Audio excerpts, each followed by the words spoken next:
Ketika pemerintahan Republik Indonesia Serikat dibubarkan pada Agustus tahun 1950, Republik Indonesia kembali menjadi Negara Kesatuan Republik Indonesia. Perubahan bentuk pemerintahan diikuti dengan perubahan undang-undang dasarnya dari Konstitusi RI ke Undang-Undang, sementara tahun 1950 yang membawa Indonesia memasuki masa demokrasi liberal. Lalu apa sih arti dari demokrasi dan liberalisme? Mengapa mereka bisa memiliki keterkaitan sehingga menjadi demokrasi liberal? Demokrasi adalah sistem pemerintahan di mana rakyat atau warga negara secara langsung atau melalui perwakilan yang mereka pilih, turut serta dalam pengambilan keputusan dan kekuasaan politik. Sementara itu, liberalisme secara singkat adalah sebuah ideologi politik yang menempatkan kebebasan individu sebagai nilai yang sangat penting. Ide ini berakar pada keyakinan bahwa setiap orang memiliki hak untuk menentukan jalan hidupnya sendiri, tanpa terlalu banyak campur tangan dari pemerintah atau lembaga lainnya. Demokrasi liberal adalah sistem pemerintahan yang menggabungkan prinsip-prinsip demokrasi dan liberalisme. Sederhananya, ini adalah sistem di mana kekuasaan tertinggi berada di tangan rakyat demokrasi, namun dengan tetap menjamin kebebasan individu dan hak-hak asasi manusia liberalisme. Pergantian sistem presidensial menjadi sistem parlementer ditanda dengan pembentukan Kabinet Parlementer pertama pada November tahun 1945 dengan Muhammad Natsir sebagai Perdana Menteri. Salah satu ciri yang nampak pada masa ini adalah pergantian kabinet. Karena pergantian kabinet inilah membuat stabilitas Indonesia di seluruh bidang menjadi kacau. Nah, berikut ini adalah kabinet-kabinet yang pernah menjabat dari awal demokrasi liberal sampai akhir demokrasi liberal, yang diawali dengan Kabinet Natsir tahun 1950 sampai tahun 1951, Kabinet Sukiman tahun 1951 sampai tahun 1952, Kabinet Wilopo tahun 1952 sampai tahun 1953, Kabinet Ali Sastroamidjojo 1 tahun 1953 sampai tahun 1951. Kabinet Burhanuddin Harahap tahun 1955 sampai tahun 1956, Kabinet Ali Sastroamidjojo 2 tahun 1956 sampai tahun 1957 dan ditutup oleh Kabinet Juanda tahun 1957 sampai tahun 1959. Yang pertama, Kabinet Natsir. Masa jabatannya dimulai pada 6 September tahun 1950 sampai 20 Maret tahun 1951. Jatuhnya Kabinet Natsir karena kegagalan menyelesaikan masalah Irian Barat dan adanya mosi tidak percaya dari PNE menyangkut pencabutan peraturan pemerintah No. 39 tahun 1950 yang dianggap terlalu menguntungkan Partai Masyumi. Tapi dibalik itu sebetulnya ada program kerja Kabinet Natsir yang patut kita banggakan, yaitu pada masa pimpinan Natsir, Indonesia berhasil masuk menjadi anggota Perserikatan Bangsa-Bangsa. Yang kedua, Kabinet Sukiman yang mengawali jabatannya pada 27 April tahun 1951 sampai 3 April tahun 1952. Pada masa Kabinet Sukiman, banyak sekali terjadi masalah politik. Masalah yang akhirnya membuat kabinet ini jatuh adalah penandatanganan kerjasama Menteri Luar Negeri Ahmad Subarjo dengan Duta Besar Amerika dalam Mutual Security Act atau Undang-Undang Kerjasama Keamanan. Perjanjian tersebut berisi tentang pemberian bantuan ekonomi dan militer dari Amerika Serikat untuk Indonesia. Kerjasama tersebut dinilai bertentangan dengan politik luar negeri bebas aktif yang dianut Indonesia. Kabinet Sukiman dituduh mendukung Blok Barat yang pada saat itu sedang perang dingin dengan Blok Timur. Akhirnya parlemen pun menggugat dan menjatuhkan kabinet ini. Yang ketiga ada Kabinet Wilopo, memulai jabatannya pada 3 April tahun 1952 sampai 30 Juli tahun 1953. Kabinet ini berhasil bertahan lama 15 bulan, lebih lama dari kabinet sebelumnya. karena kabinet ini adalah hasil koalisi partai PNE dengan Masyumi. Dalam kabinet ini dibentuk sebuah kabinet second, yaitu suatu kabinet yang menterinya berasal dari kalangan ahli bukan dari partai politik. Sayangnya, pada masa kabinet Wilopo terjadi krisis ekonomi karena adanya kegiatan ekspor-impor yang tidak terkendali, serta munculnya berbagai gerakan separatisme yang mengganggu stabilitas pemerintahan. Pada akhirnya kabinet ini berakhir karena adanya peristiwa di Tanjung Morawa, di mana pemerintah kembali menyerahkan tanah Deli Planters Farmiging dan mengarahkan polisi untuk mengusir petani yang menggarap tanah tersebut, yang membuat 5 petani tewas. Hal ini tentu memicu kemarahan. Ketua Serikat Tani Indonesia yang bernama Sidik Kertapati mengajukan mosi tidak percaya terhadap kabinet Wilopo, dan mosi tersebut diterima oleh parlemen. Yang keempat, Kabinet Ali Sastroamidjojo yang pertama, masa jabatannya dimulai dari 1 Agustus tahun 1953 dan berakhir pada 24 Juli tahun 1953. Kabinet ini telah banyak berperan dalam eksistensi Indonesia dalam kancah internasional. Salah satu prestasi kabinet ini yang patut dibanggakan adalah terselenggaranya Konvensi Asia Afrika di Bandung tahun 1955. Kabinet ini juga berhasil membatalkan hasil Konvensi Meja Bundar yang membahas tentang utang Indonesia terhadap Belanda. Selain itu, kabinet ini dapat membentuk panitia pemilihan umum. Kabinet ini jatuh karena adanya masalah dengan TNI Angkatan Darat. Pemerintah mengangkat Bambang Utojo sebagai Kepala Staf TNI Angkatan Darat. Namun, pengangkatan ini tidak disetujui oleh petinggi-petinggi AD. Pada tanggal 27 Juni tahun 1955, terjadi aksi boikot dari kalangan perwira Angkatan Darat. Aksi ini yang menyebabkan kabinet ini jatuh. Yang kelima ada Kabinet Burhanuddin Harahap yang memulai jabatannya pada 12 Agustus tahun 1955 sampai 3 Maret tahun 1956. Kabinet ini berhasil menyelesaikan konflik yang terjadi di lingkungan TNI Angkatan Darat. Kabinet ini berhasil menyelenggarakan pemilu pertama di Indonesia pada tahun 1955 untuk memilih anggota DPR dan anggota konstituante. Konstituante adalah majelis yang bertujuan untuk menyusun undang-undang baru yang menggantikan Undang-Undang Dasar sementara tahun 1950. Berakhirnya masa jabatan bukan karena dijatuhkan ataupun mengundurkan diri, melainkan merasa bahwa tugasnya sudah selesai. Yang keenam, Kabinet Ali Sastroamidjojo. Untuk kedua kalinya, Ali Sastroamidjojo dipilih oleh Soekarno sebagai Perdana Menteri. Masa jabatannya dimulai dari 24 Maret tahun 1956 sampai 14 Maret tahun 1957. Pada periode kedua ini, Kabinet Ali Sastroamidjojo berkoalisi dengan beberapa partai besar seperti PNI, Masyumi, dan NU. Sedangkan partai PKI tidak dilibatkan karena ditolak oleh tokoh-tokoh Islam.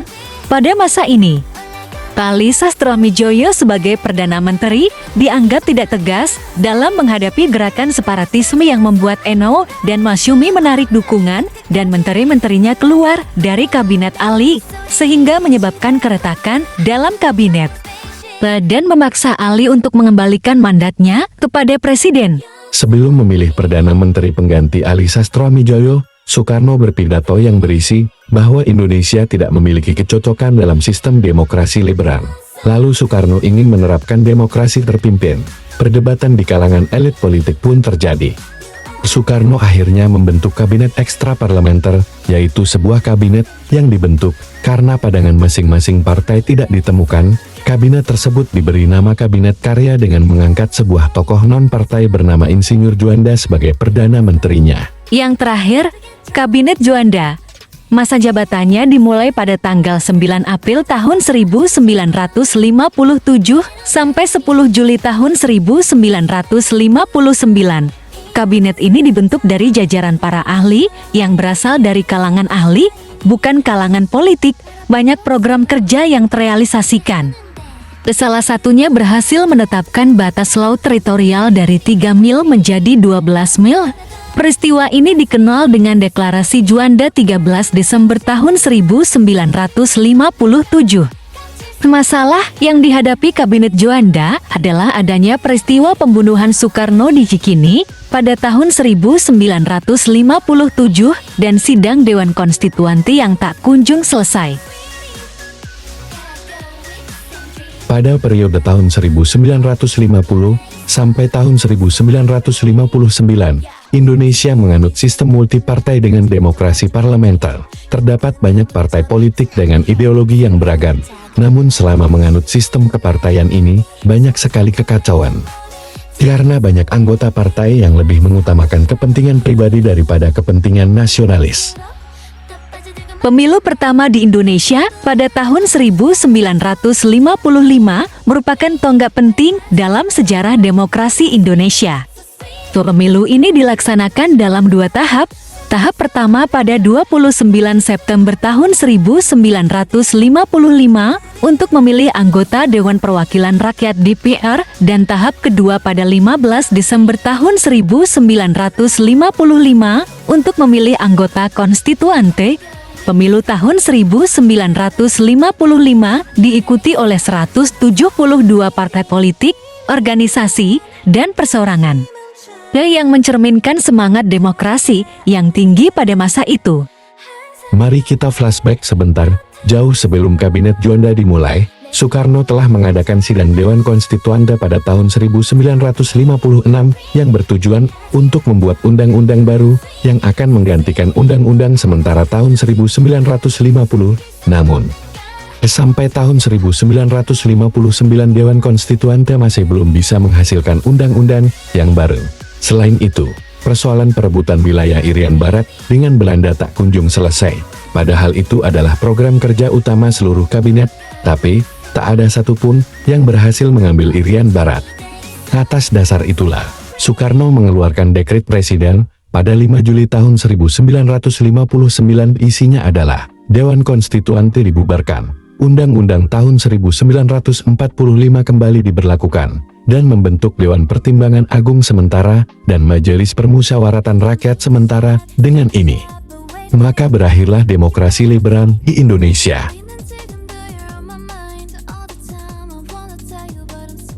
Pemikiran ekonomi nasional mengacu pada konsep, kebijakan, dan strategi yang dirancang untuk mengembangkan perekonomian suatu negara dengan mempertimbangkan sumber daya, budaya, dan kondisi sosial ekonomi yang ada. Tujuannya adalah untuk meningkatkan kesejahteraan rakyat, menciptakan lapangan kerja, dan mencapai kemandirian ekonomi. 1. Program Benteng. Program ini diluncurkan dengan tujuan untuk melindungi pengusaha pribumi. Dalam kebijakan ini, pemerintah mencadangkan impor barang-barang tertentu hanya untuk kelompok bisnis pribumi. Hal ini bertujuan untuk memberikan kesempatan kepada pedagang pribumi agar bisa membangun modal mereka di bawah perlindungan pemerintah. Dengan demikian, diharapkan dapat menumbuhkan kaum pengusaha pribumi yang mampu bersaing dengan pedagang asing. Selanjutnya, ada gerakan Asaat yang merupakan bentuk perlindungan bagi warga negara Indonesia asli dalam berusaha. Ini bertujuan melindungi aktivitas ekonomi mereka dari persaingan yang berat, terutama dengan pengusaha asing dan warga keturunan Tionghoa pada saat itu. Kemudian, kita juga mengenal kebijakan Gunting Syafruddin. Kebijakan ini diambil untuk mengatasi inflasi yang tinggi dan defisit anggaran dengan mengurangi jumlah uang yang beredar. Uang yang memiliki nominal Rp2,50 ke atas dipotong setengahnya. Kebijakan ini diharapkan bisa menstabilkan ekonomi negara. Berlanjut ke kebijakan berikutnya, kita akan melihat program pembangunan 5 tahun yang menjadi upaya jangka panjang pemerintah dalam pembangunan ekonomi. Program ini difokuskan pada mendorong munculnya industri-industri besar yang dapat melayani kebutuhan publik, misalnya dengan mendirikan perusahaan yang mengurus kepentingan umum dan jasa di sektor publik. Terakhir, ada nasionalisasi perusahaan asing. Kebijakan ini dilakukan dengan mencabut hak milik perusahaan-perusahaan asing yang sebelumnya dikuasai Belanda dan menetapkan perusahaan-perusahaan tersebut menjadi milik pemerintah Indonesia. Salah satu contohnya adalah perubahan NV, KPM menjadi PT. Pelni. Mari kita bahas lebih lanjut mengenai sistem ekonomi liberal di Indonesia. Pertama, kita bisa lihat ada masalah inflasi atau meningkatnya harga barang dan jasa yang menjadi beban bagi masyarakat. Selain itu, di pertumbuhan penduduk yang tidak seimbang dengan peningkatan taraf hidup juga menjadi tantangan besar. Lebih lanjut, ketergantungan Indonesia pada sektor ekspor komoditas tertentu membuat ekonomi kita sangat rentan terhadap fluktuasi pasar global. Kondisi ini diperparah dengan situasi politik yang tidak stabil yang berdampak pada defisit anggaran negara. Terakhir, kita juga melihat bahwa kebijakan ekonomi kita masih sangat dipengaruhi oleh negara penjajah Belanda. Hal ini tentu menghambat upaya kita untuk mencapai kemandirian ekonomi. Perundingan Finansial Ekonomi FINEK tahun 1956 merupakan tonggak penting dalam sejarah ekonomi Indonesia. Perjanjian ini menandai berakhirnya campur tangan Belanda dalam urusan ekonomi Indonesia pasca kemerdekaan. Dengan membatalkan persetujuan KMB dan membangun hubungan bilateral yang didasarkan pada undang-undang nasional, Indonesia memperoleh kebebasan untuk mengatur ekonominya sendiri. FINEK memberikan fondasi kuat bagi Indonesia untuk mencapai kemerdekaan ekonomi dan membangun perekonomian nasional yang mandiri. 그래도 한 걸음 더 핑크빛 내 맘에 눈물을 새겨둔 지금 빈손에 들고 야야야야 이런 게 사랑이라고 말해줘 궁금해 네 맘은 정말 어떨까 도대체 어떤 기분일까 어떤 마음일까 가르쳐준다고 내게 약속 하나만 해줘 차가웠던 겨울이 이제 그만 잠에 들면 가득 쌓인 눈꽃이